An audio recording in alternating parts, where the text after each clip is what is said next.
A runoff in the Republican primary between Jace Yarbrough and Ryan Binkley for the newly drawn 32nd Congressional District in North Texas has come to an end. Last week, Yarbrough announced that he won the endorsements of all 7 other GOP candidates who ran in the March 3rd primary. A day later, Binkley withdrew from the runoff and backed Yarbrough, making him the nominee. We spoke with Yarbrough about how all this came together. One of the things that we did very early on was to go to those other 7 candidates and ask them for their support and endorsement, and we developed some strong relationship with them, many good folks in that field, and so was gratified that each of them did decide ultimately to endorse us, and grateful to those folks for doing so. And so that's why Ryan Binkley, after you announced that, I think within 24 hours, announced that he was going to withdraw and back you instead. What was that conversation like with him?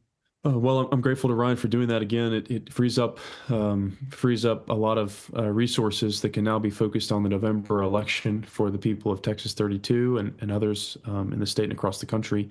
Ryan was gracious. He reached out, asked for an in-person meeting. And so we set that up and sat down and chatted about some of the things we have in common. And, he said unequivocally, I'm going to support you in November. And so it was a good conversation, and grateful now to have everyone on board pushing hard for a win in November at the ballot box. The U.S. is now at war with Iran, and I'm wondering, where are you on this? Do you support the war? So at the end of the day, I'm not a member of Congress yet. I don't have all the information that many of the decision makers there do have. I can say fundamentally that I stand with the president. I stand with the Republican Party leadership, and I think the president has earned the trust of the American people many times over. And so until I get to Congress and have more information, I can't necessarily comment on whether this was the right or wrong decision. I can say I do believe he's the man for the hour. What do you make of Joe Kent, who until this week was the National Counterterrorism Center, the head of it? He resigned in a very public way, blamed Israel for leading the U.S. Into this war. I don't know Joe.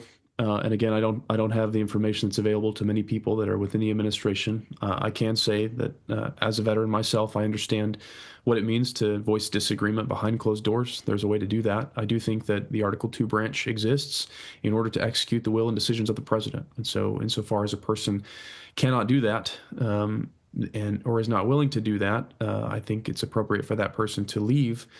However, I do think there's a certain deference that needs to be had when making that exit. And so once the decision's made, I think it's incumbent upon every member of the administration, certainly publicly, to get behind those decisions.